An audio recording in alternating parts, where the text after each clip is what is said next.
qui sera effectué par le Congo qui va aller chercher la première incursion dans cette rencontre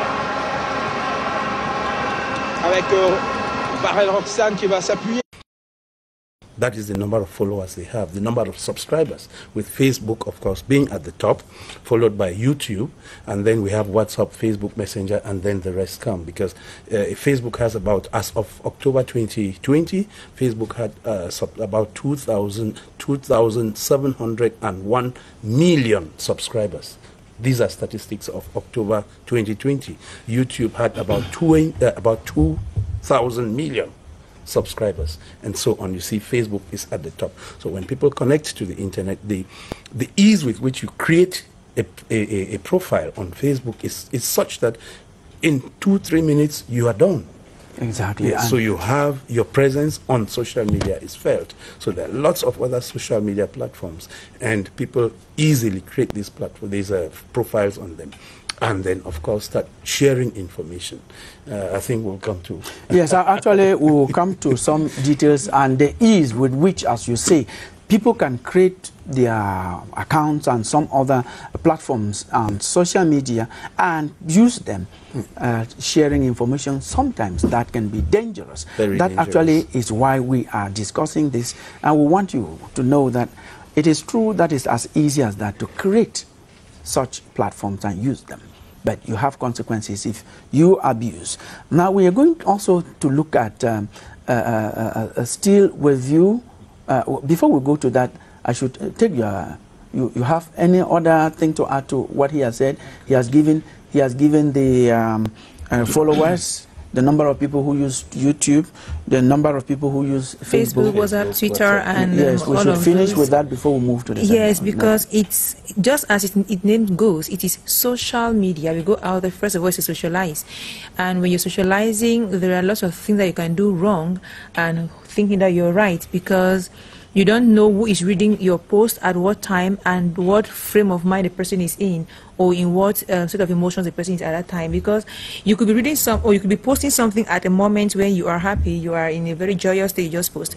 Somebody is coming to read at a moment the person is depressed, for example, and the message will not be the same thing that you intended to throw it out there.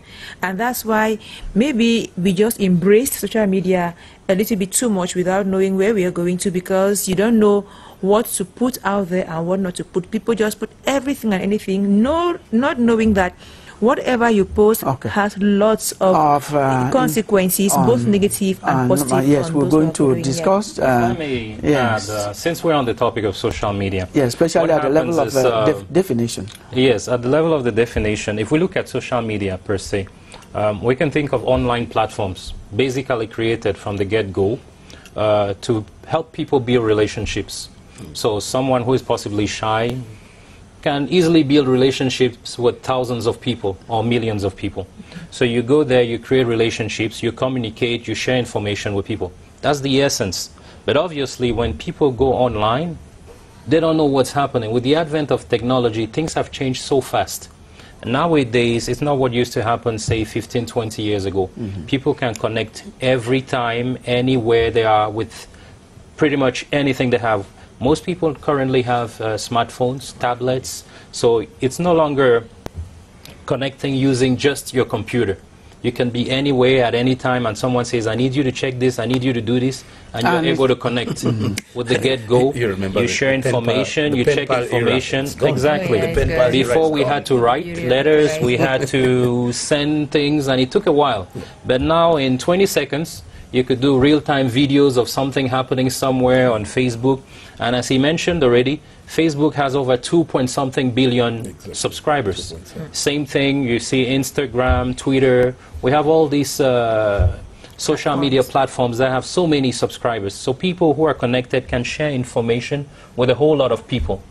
That was the main essence. But obviously, because people don't know what's happening, they get there, so many things can happen. They could share the wrong information, they could get trapped, and their information can be used. We're going to let our viewers know that wherever you can get trapped, wherever you can be trapped, please avoid it. We're going to go into that in detail. Yes, exactly. We'll remain at the level of definition, Emmanuel.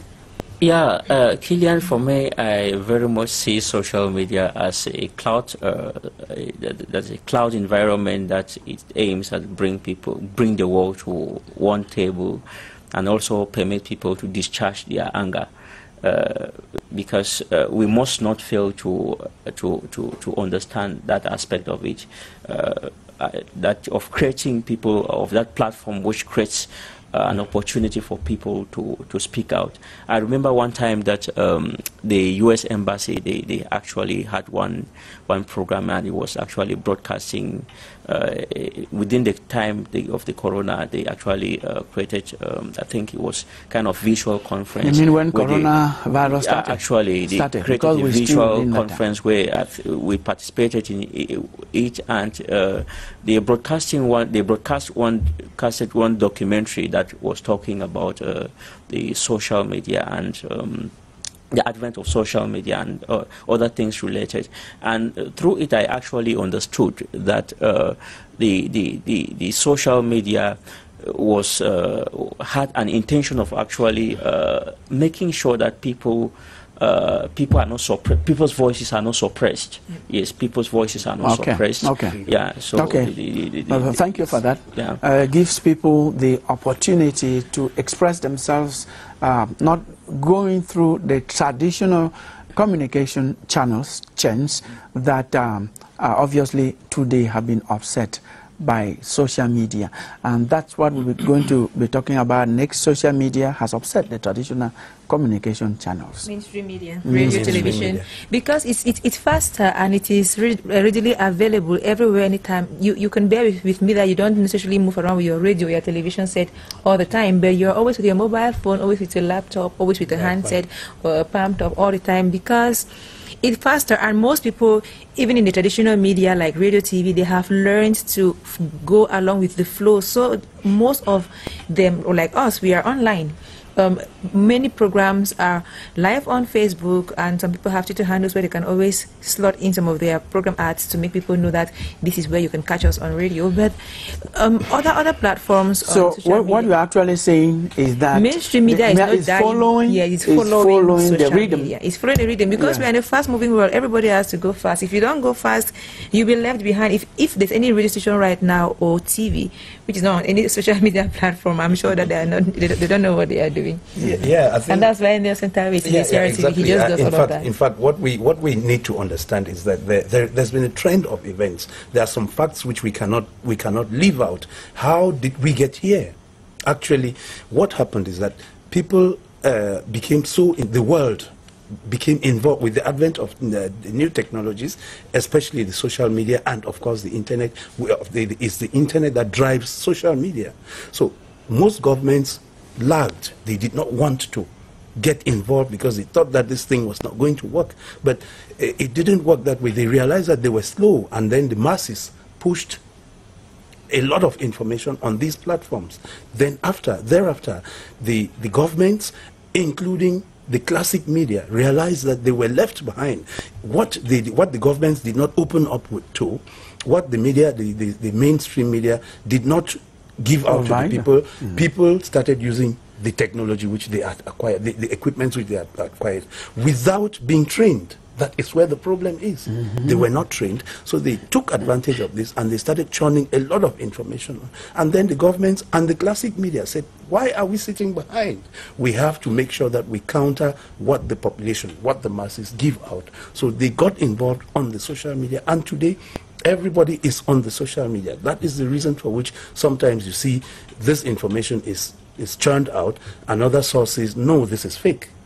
This is not true, and then we get to that cross where information has to it's checked. Both the masses provide their information, government provides its position, and the classic media, of course, presents its own version of it, and we are caught in this web. Caught in this web, and the problem here, and that's why we're discussing this topic, is that before even government and other official positions come out, the social media, which is individual, would have gone so far. So when you get it live first, for example, it is very difficult for you to get the truth later and have it right. That is the problem we have, what we call crowdsourcing. How is it affecting traditional media? So Now, if I were to go back to what Thawe Nelson said, I wouldn't say the government was a little bit behind. It depends on how you look at it. So many people would decide to get on any social media platform for different reasons. Now, as I said, primarily, people wanted it to build relationships, to communicate. For instance, if it's cheaper for me to communicate with family out of the country, people who are in Europe or in North America or wherever, if it's cheaper to use WhatsApp to call, why would I go with a regular phone and pay more? So it makes things easier for me. And then some people use social media for business purposes. They advertise online, they're open to meet more people. Advertisement goes fast, and you can do things right away. As opposed to when the government is coming in, there's an administrative process. So what are they going to look for? It's not that they're staying behind, but the approach is different. What they would have to do may not necessarily be the same thing you or I will be going online to do. If you are running a business, your approach, what you'll be doing, will be strictly different from what a government entity would be doing. Exactly, and why we're treating this topic is because we have to follow what government says, because government filters before sending out to the public. And most of these people don't filter, they send sometimes erroneous information, sometimes lies, sometimes destructive type of thing. So how can government catch up with this to make sure that we don't have things that must have gone wrong before we come correcting? Of course, what happens is that there are policies in place and regulation to control people. We'll talk about regulations, Emma. Yes. We are on social media having upset the traditional or mainstream communication channels. Yes. Okay, Kylian, as far as that is concerned, I think that we still somehow, I know people always say we should not always blame the government, but for me, I always see enough reason to blame the government, because most times when the information that people serve out, or when the information that the government serves out, when it falls short of people's, of what people know, of what people understand to be the truth, especially when they can testify to it, people, they get so frustrated, and this is why people sometimes get excited in pushing information out and amplifying it. There are some instances. It's just, for instance, like you would go to you could go to a remote area, and a police officer does something to you which is wrong, maybe exploit some money from you, and you actually get them on camera, and you go to the appropriate quarters and nothing is done. The next time you see that happening, you could stand somewhere and pick the image and you send it out and say, this is how. So I think that most times the deficiencies of the government, their flaws, they actually some of the reasons why we have people go radical and they want to break the norms. Your example is very good. Not that it is right, but it introduces us to the next topic you wanted to come up with, regulations.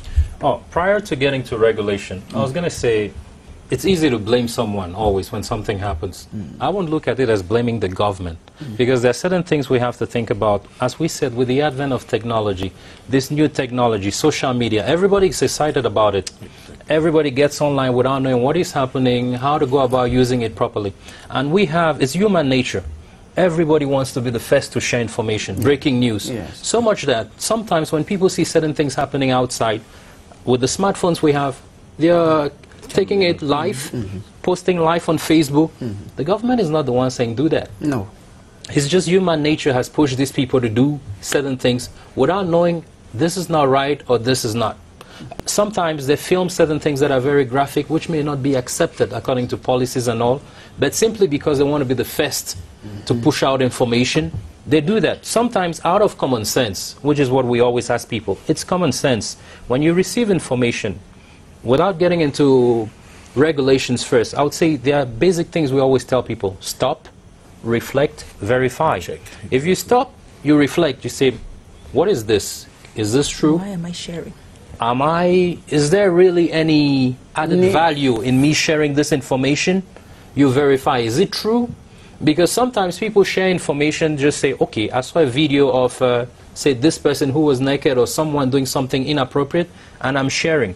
What they forget is that when you share such information or videos, you are also responsible. You're part of the problem, yes, and you would go down for it as well. We are going to go to the consequences. Let us now look at regulating. How is social media regulated? I think that's in terms of regulation, the National Agency for Information and Communication Technologies, ANTIC, by law, has the ability to regulate the cyberspace. If we look at law number 012/2010 of December 21st, 2010, on cybersecurity and cybercrime in Cameroon, and law number 013/2010 of December 21st, 2010 as well, on governing electronic communications. These laws give ANTIC the authority to go ahead, investigate, and pursue anything that is against the cyberspace. So any crimes committed in Cameroonian cyberspace.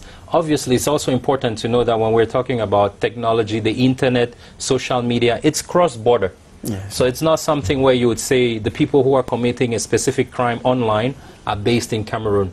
It can be done out of Cameroon in a foreign country, neighboring countries around in Africa, Benin, just like it could be in Europe. People could be in France, the UK, they can be traced, or anywhere. Wherever they are, they can be traced. But let's continue. Beyond these laws, which we have 012 and 013/2010 of December 21st on cybersecurity and cybercrime, as well as electronic communications, we also have what they call policies, standards, and community standards. So most of these social media platforms have policies and community standards. For instance, on Facebook, they will tell you, look, anything that has to do with violence, harassment, child pornography, hate speech, promotion of hate speech, calling for uprising, and all those are all against the law. But sometimes people are not aware, because once you create an account, usually they give you all these long things to read, and people just check. They just check and they say, okay, I've created my account, and they are not aware of some of these things. But all of these crimes, be it hate speech, violation of privacy, and all, they have solid sanctions that follow. Be it with fines and prison you tell terms. us about fines. We have regulations. You have something to add to regulation? Oh, yes, I was just trying to indicate, Kilian, because you were talking of actually getting the people who are doing all of these things. I want to just highlight that for the government to be able to actually clamp down on these people, or get the people committing any fault on social media, the government should be as ingenious as those creating the social media, because now there is an existence of the VPNs where you can sit in Cameroon here and you actually make things look like you are communicating from USA, and then they go to you do something here and they are tracing like the person who's doing this is doing from USA, and then they go searching you from USA, whereas you're based here in Cameroon. I want to think that the government is smart enough, because you are here. Kilian, I'm going to just chip in, because I will lose my point if I don't talk now. So since ANTIC is on this table, I think that ANTIC should do more of sensitization, let people know that they have things they can do. If someone is posting something really very bad on social media, they can report that post, and the post is either pulled down or the person's account suspended. ANTIC is not, sorry I'm saying it, but ANTIC is not sensitizing people enough to know that they have things they can do to protect themselves and those other users who are on these social media accounts. Take the US President Donald Trump, or former President Donald Trump account, when it was suspended. It's just like 2 weeks ago, 3. Yes, it's 2 weeks ago. Hate speech and use of violence has reduced by 73%, as according to a program I was following online on Friday. You mean from the period when former U.S. President Donald Trump was suspended? When his Twitter account was suspended. And other social media. The amount of hate speech and violence has reduced by 73%. That's great. Just to show you how much influence a Twitter account can have, or a Twitter handle can have on individuals. We have someone who is based here in Cameroon, in Boya. I'm not questioning because he doesn't worth my voice. But he's pouring out so much anger and hate speech and so much violent and gross words on a female journalist, and it is so gruesome. But once in a while, us as female journalists in the country, we report the post to Facebook and the post is pulled down. But I think that if Antique tells people more and more that you can report a post and you can cause someone's account to be pulled down or suspended, people will learn to know that you don't have to just say, now for Facebook, we'll go do how. You can do something about it. Yes, because she called on Antique, Killian. Yes. So maybe you're not aware, but there's a lot which is being done by Antique. In terms of sensitization, every year there are sensitization campaigns with regards to what is done. With people who promote hate speech and other things like that. As I mentioned, beyond the legal sanctions, obviously, as you said, accounts are being closed. People who steal identities, identity theft, create fake accounts in the name of other people, all those accounts are closed. You may not be aware, but those are things that happen. Now, you may be aware of that of Donald Trump because it's a president, it's a public thing, it made a lot of noise. But there are so many things that happen. But beyond that, I think not only does the work that she has to do, if there's anything that you see happening, you're welcome to call. We have a toll-free number, 8202. Take that number again. Email us. 8202. That's what I'm talking about. We don't, I am in the media, I don't know this number. Can you imagine that? Antique has a toll-free number, 8202, which you can call to complain. You can also send us an email at alerts, ALERTS. Take it all over. ALERTS at CERT, CIRT. How do you spell this? CERT, CIRT, or if you prefer CIRT. CIRT, that's Computer Incident Response Team. CIRT.antique.cm. Yeah, so if you are a victim, if you're a victim of hacking crimes or whatever crime, we have people who used to come to our offices, but because of COVID and all, they don't come. You may not come, but you can call or you can send an email, and we'll handle whatever problem you have. Just take those numbers. We hope that some people are not above Antique. Please, Emma. The toll-free number is 8202. 8202. It's a toll-free number, so you don't have to worry about your credit. Call 24/7. It's available. Yes. 8202. And you can send us an email at alerts@CERT.antique.cm. And you will respond. You will get a response, and we'll follow up. Yes, you are a web developer. You develop. It means you can also have a means. Can somebody at their individual level sanction one who is harassing or scamming them? It's very easy. Those platforms, the question is very good. The platforms exist, and there is also room for you to block people. Okay. Very simple.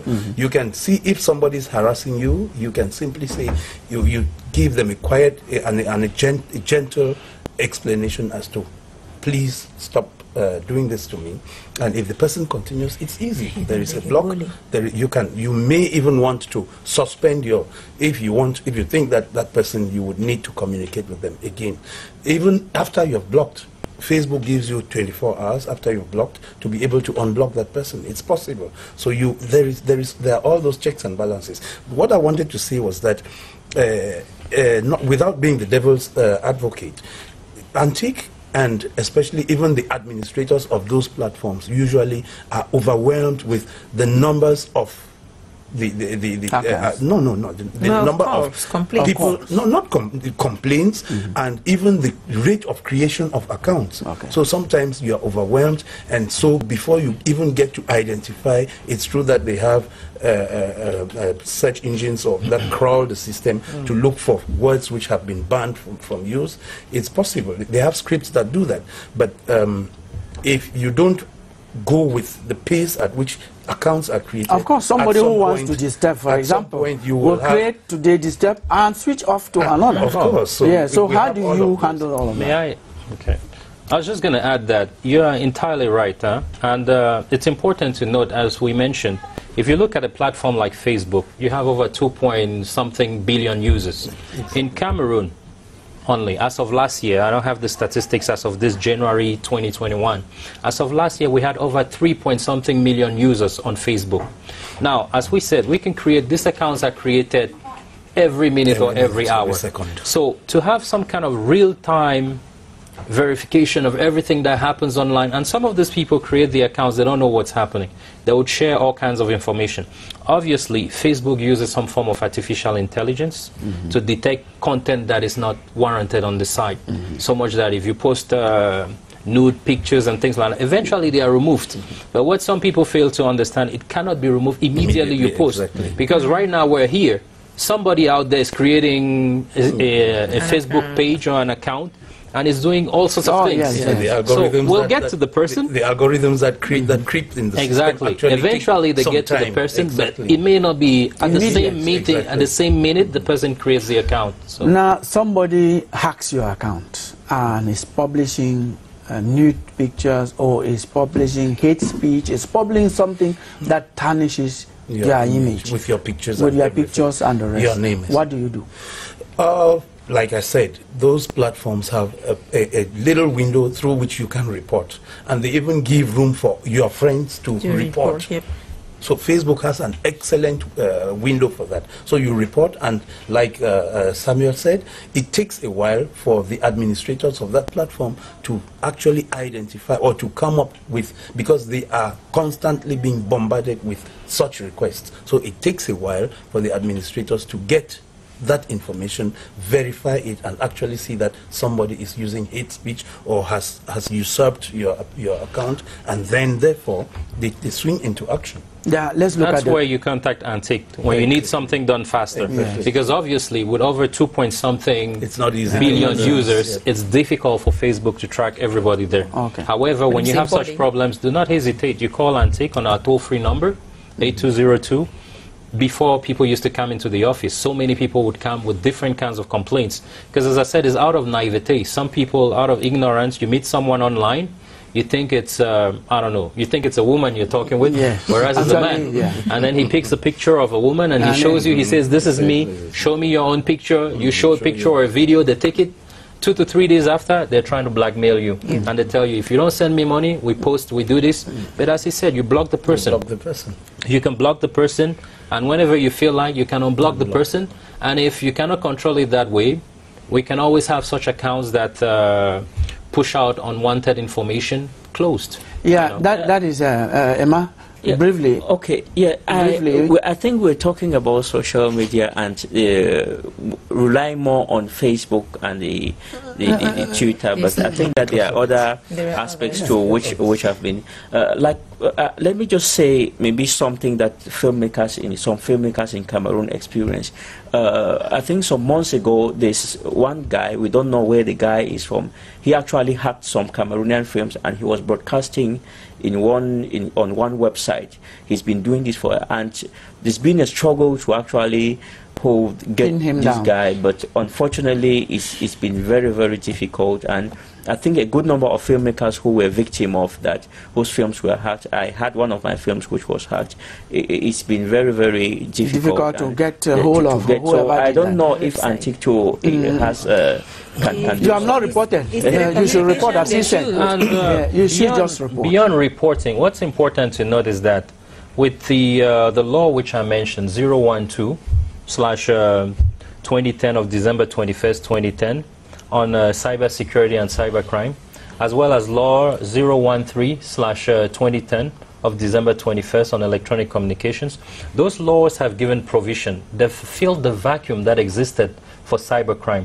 And according to the law, Antique is allowed to work with the law enforcement officers. Cross-border law enforcement. So we can work with Interpol, we can work with the police force here, the gendarmerie. So if you have such problems, there are things we can do, the technical side, to investigate, close down those sites that are posting videos that they are not supposed to post, while they track those people, and need be, they will lay hands on them. The police will go get them. So you just need to come to us and let us know. But if we don't know, you're sitting quietly and you're complaining. Yes, you're suffering. You will suffer. Now, that pushes us to, beyond closing the accounts or blocking the person, there are consequences. What could be the consequences?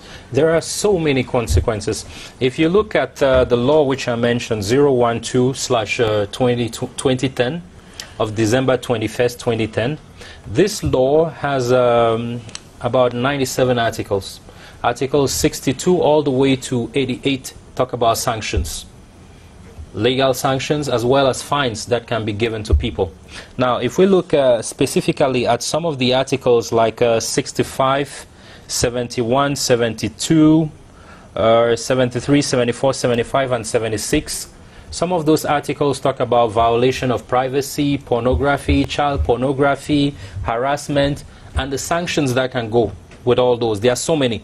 I can read out one of the sanctions for you or two, just to give an idea of what can happen when such people are... We need them. When such people are taken. Yes. So if we look at Article 65, it says, whoever, without any right or authorization, proceeds by electronic means to intercept transmissions intended for, or whether or not within an electronic communication network, an information system, or a terminal device shall be punished with imprisonment from 5 to 10 years and a fine from 5 to 10 million CFA, or both of such fine and imprisonment.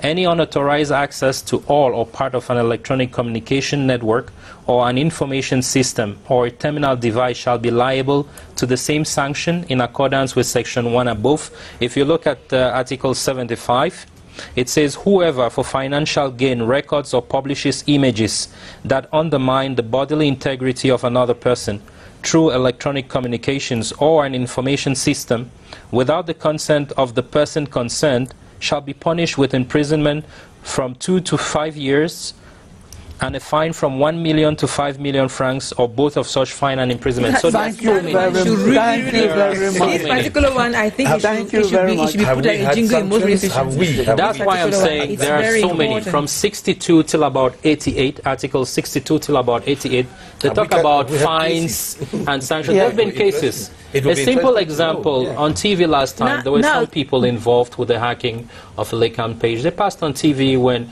So there's a legal aspect to it. They'll pass beyond in front of the judge, and the legal side would follow its course. No, so this is beautiful because you are saying here on air, but you know that you have not done it the way it should be done, because there are many people who use social media, who use private registrations and private registrations that you should use, so that some of these people will not claim that they were ignorant. Of course, many of them are ignorant because they don't know that these are crimes and that can be punishable, because if they know it's my phone, it's my data, it's my airtime, it's my this, let them know that the law says you can be punished, and they should know the punishment.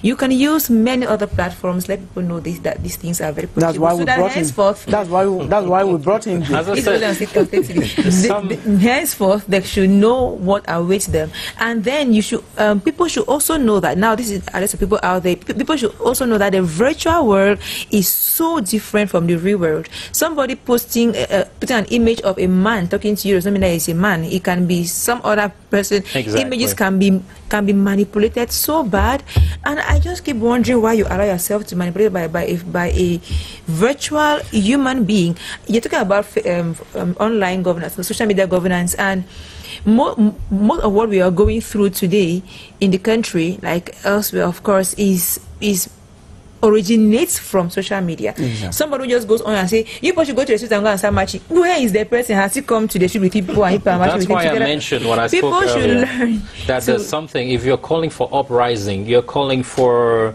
anything that is not proper. Some people may not be aware, but the legal provisions are there for sanctions. And you may say, is Antic not informing? Antic does a lot of sensitization work. Weekly, we have radio programs, usually on Thursdays around 6 or 6:30, where we talk about cybersecurity. Then we go out, we do training, sensitization campaigns. She was simply saying that you should step it up. What I was trying to say is that some people may not be aware.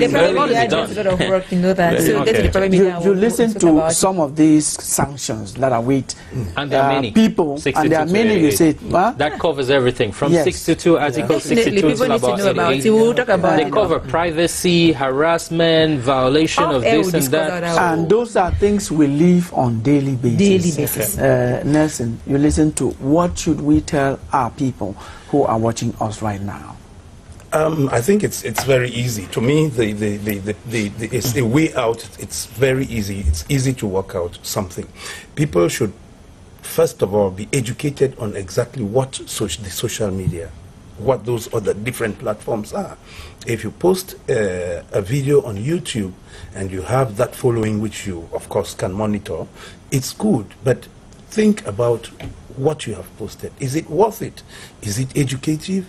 Does it infringe into somebody's liberties? Does it disturb? Does it cause a problem somewhere? Simply said, you are saying that except it is absolutely necessary and you understand what you are dealing with, you should not... In order to do that, the point I'm trying to make is that in order to do that, we must first of all educate ourselves. Look at, do a self-introspection. Is it worth it? Then you publish it. Then you make sure that you put it online. And if people follow a beautiful traditional dance from your village, Kilian, won't you like it?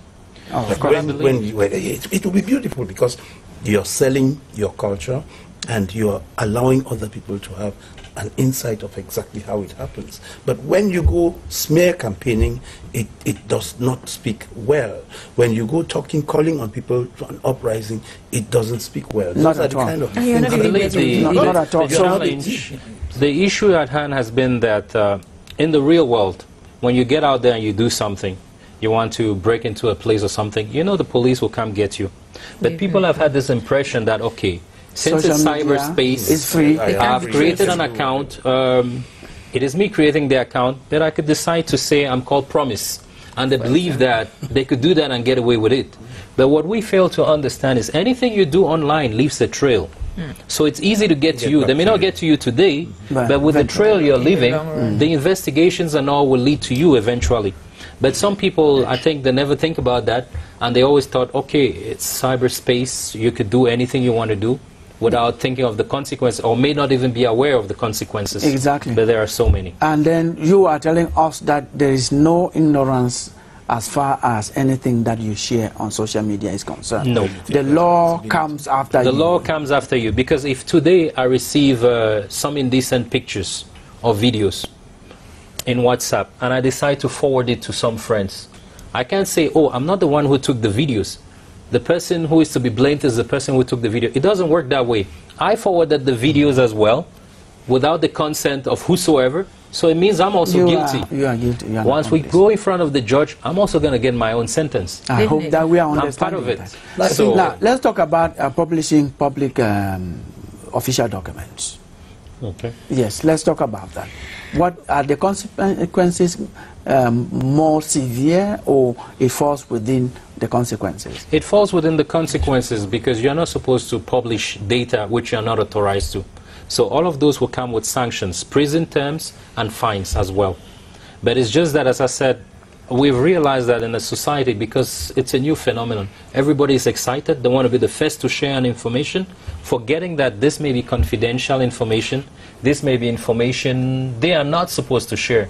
So everybody just wants to send it out on, I don't know, social media and say they were the first who heard about it, which of course will get them into trouble. Emmanuel, has this pulled you back from publishing so many things that you do? I think that everything, even though people often talk about it, but I think that I am not always violating any policy. Yes, I'm always as an individual. That is it. I always take responsibility for everything that I do. But Kilian, I think it would be good for me to highlight that some of these challenges, they coming up because the government has not been proactive enough. Most of the times we have a system of government where most times we wait for rain to fall before we start looking for our leaking roofs. And with this, we'll always be fighting with innovation and never catching up. We are already hearing our senior here of Antique talking about these laws. I bet you have not heard of them. I'm a journalist and I have not heard of them. And it means that most of the times their priorities, when they think their priorities in choosing the windows to actually talk about this or to sensitize this, most of the times it is narrowed down. They reserve to what they have. That is it. No, we brought him here, and many people are listening. He has listened to you, he listened to Promise, and they are going to extend to broaden, that is what, their scope of sensitization. I think that's correct. Yeah. And another thing that I want to is on this aspect of publishing classified information. I'm speaking from the perspective of a journalist. In as much as government officials continue to tie themselves around information which is meant for the public, it's the publishing classified information would always be, because you won't imagine, I am a journalist, there's a piece of information which which needs to be consumed by the public to inform the public on government action. You get into a director's office, they are telling you, I have to talk to the minister before talking to you, and the person in question is a director in charge of a particular thing I'm looking about, and they have to seek authorization from a minister, and that authorization never comes. Well, and then you go to and they even chase you away. That is an overstatement. That is an overstatement. Excuse me. That's an overstatement because his hierarchy permitted him to come here because we actually requested through his hierarchy.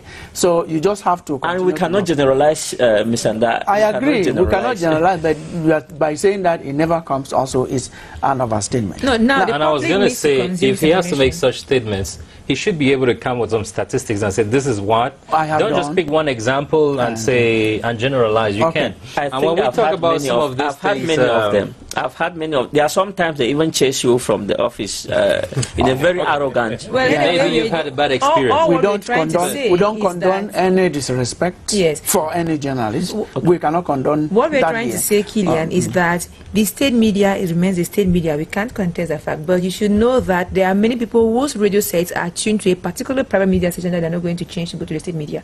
So we should not try. We should not sideline any information source. Like somebody who has been PRO, and we see PRO for many people, we know that every media outlet has its particular audience. So if you are targeting information that is meant for everybody, you should try your best to not only remain in the state media, but look at the private media stations as well. Look at those who are more prominent. I'm not going to say Royal FM because I will not venture into defending that. Yes. But there is something before we don't have much time left. We'll have about 8 minutes to go to the end of this program. Yes, you say what you want to. Yes, in reaction to what they said. Reaction to both of them. Because when they said we're not doing enough, we're targeting, it's not just the government agencies or state media that we go to. When we organize all these seminars or training campaigns, I've seen different media come. And we do it everywhere. We invite people from the civil society. We invite different entities, the private sector. It's not just a state thing. So it touches everybody. And when he says the antique reacts late or the government reacts late, I'll say that's not true. Because now, see for instance, what happened in the US. Could you sit and know that at some point, somebody, be it the head of state or not, would send some kind of hate speech or calling on incitement? Insurrection? No. So it's when it happens. We have, Antique has an approach. There's a preventive and reactive. So there's preventive to a certain degree. I can't know what you will post in an hour. Exactly. You can only react. I can react to what you post. Yes. I can do certain things in a proactive way by monitoring certain our information systems, controlling to block hackers and all. But in terms of what you would do or what you would do in the next hour, I can't. It's when you do something that is not proper, totally crazy, we react to that. So enough reason to capitalize in conscientizing people. Yeah, we have agreed on that. I think and we do that. You do that. We do that. Yes. All the time. Yes, I also think that since he's journalist, she also said the same, that you should broaden your scope of sensitization. That lesson is learned. We cannot go because more and more privacy, if what we hear is going to happen, I hear some dates coming from very soon, say February, Facebook is going to completely make WhatsApp that we used to think that is end-to-end, that you could hide your privacy, that's going also to go public. So can you tell us more about this? In fact, I was going to say that information, that was already happening. It's just that the platforms are owned by the same structure. They were already sharing that information. What I wanted to say was that you could publish simultaneously on Instagram and Facebook, yes. which means that there was cross information between. So the structure only took fright of the fact that they were going to be exposed, because they were already doing that, and it was going to be against the law. So they only formalized it. That had been happening already. It was there already. And what people need to know is that when they share that information, so especially if that information is tied to your telephone number, it's tied to your name, and if you realize some of our radio stations are already even taking information shared on Facebook, if you have to make a comment, they prefer that you connect to them by Facebook, by Gmail, so that without publicity, so that they are sure of being able to go right down to the individual. They actually do. Because before you create, they ask you to give your phone number, and for them to validate, you send a phone number, they identify you. It shows that information is actually shared amongst those social media platforms, and therefore they can get to you, they can pick you anywhere you are in the world at any time. Yes, the question of asking, the good you have enlightened us on that, is those who were thinking, and I was one of them, I think so many other people, that on WhatsApp, as he said, it's encrypted, it's end-to-end. So that end-to-end mystery is going to be broken. Actually, it's going to end. It was so people broken, Nelson, because normally you could share your WhatsApp status directly to your Facebook status. Exactly. So I don't even know everybody, all the fuss about. Just be careful what you share. You even had other applications that could get into your WhatsApp and take your status, take information from there. There are lots of like status download. It's easy to have. Status download. Yes, there are so many things. Don't think that you're hiding when you get online. Don't think that you're hiding.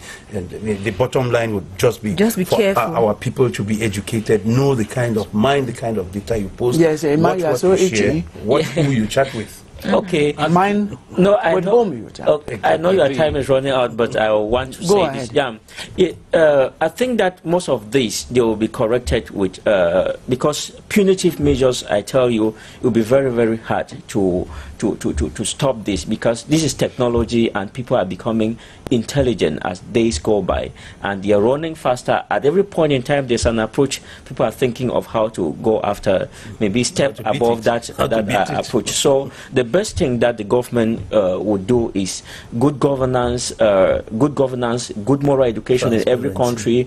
When transparency, as my senior is talking about, and I tell you, if you live in a community where good things are happening, you have good things to broadcast. You don't want to stay in communities where people are killed left and right. You always have those images to talk about. So let's try for good things to happen to people, and they'll talk about them. Okay. You can talk about of your own self too. If I was just going to add something, I would say the way I look at it, the important thing to note is what we do online. First, we just have to remember anything we do leaves a trail. And with all our children now, as opposed to when I went to high school and all, where computer science was something abstract, very few people had to learn. Now the kids nowadays, even in kindergarten, they talk about, they have some form of training in terms of computers and all. What we need to remind them is that you need to be aware of where you're going to and what you share. We've had people who've kept pictures, indecent pictures and videos. Why would you have such? So much that it's their privacy, that there are certain things you need to think about. Now, whether there's end-to-end privacy or not, if what I'm doing is right and I'm sharing proper content and all, I won't worry. But now, if you start doing certain things that are out of control, obviously you start getting worried that, hey, people may have access to this, may have access to that, which is not good. So just do right, and that's do the right thing and stay away from crime. Do the right thing. And on this set today, we've understood so many ways of doing the right thing. Lesson. Yeah, they do the right thing, be educated, know that what you're doing would leave a trace, as Samuel said. So just make sure that you do the right thing and do it to the end. Also mind the kind of content that you upload on your platform, mind the kind of people you exchange with, because we have said it time and time again that you may be exchanging with somebody who it's the virtual world, somebody who is not real, somebody who is not that person the picture you're seeing and things like that. So Promise. We should try to even get out of the virtual world and try to be more physical. We should talk about social distancing, but let's try to be more physical, because you see people who can spend hours on their phone, but they can't hold a 3-minute conversation with you face to face. We can try to forget about that and try to go back to our old pen and paper type of letter writing, and then educate ourselves, be more sociable, just learn to enjoy life as much as possible in the physical, not in the virtual. Yeah. Thank you very much. I think with that we'll come to the end of today's edition of Press Hour, and we are happy that you were there with us. If you missed out on this program from the beginning, you can always watch it. We have a rebroadcast on Monday from 2:30 to 3 p.m. and at your convenience, you can watch this program on CRTV web, Facebook, at your convenience, handset, wherever you are. And it's with that we thank Promise Akante, who is Editor-in-Chief, Royal FM in Yaoundé.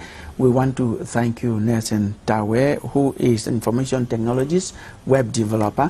We want to thank you very much, Fonban Emmanuel. You are a journalist with the Horizon newspaper. We thank you immensely, equally, Samuel Tato. You are a technologist, analyst from the National Agency for Information and Communication Technologies in Cameroon. I hope that the program enlightened you. Thanks for watching. Thank you.